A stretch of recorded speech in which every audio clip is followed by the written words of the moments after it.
అదేవిధంగా చాలా వరకు ముర్గి చౌక్ చౌరస్తా కాకుండా క్లాక్ టవర్ కాకుండా హైదరాబాద్ పార్లమెంట్లో ప్రతి ఒక్క ఫుట్పాత్ని కబ్జా చేపించిన ఇదే ఎంఐఎంఓలు. ఫస్ట్ అయితే ఈ ఫుట్పాత్ని వాళ్ళు కబ్జా చేపిస్తారు. దాని తర్వాత కిరాయా కూడా వీళ్ళే వసూలు చేసుకుంటారు. వీళ్ళు కార్పొరేట్ కిరాయా వసూలు చేసుకుంటారు.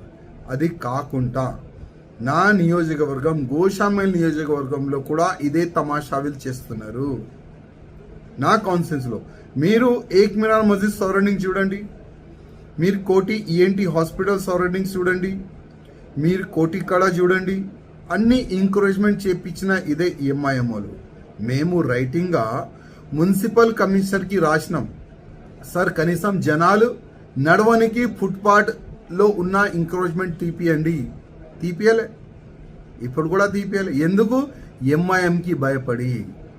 అంటే మున్సిపల్ కార్పొరేషన్ ఎంఐఎంకి ఒత్తిడిగా ఏమీ కూడా పనిచేస్తలేదు. దురదృష్టం ఏంది? పోలీసు వాళ్ళు కూడా ఎంఐఎంకి భయపడి ఏమీ కూడా పనిచేస్తలేదు.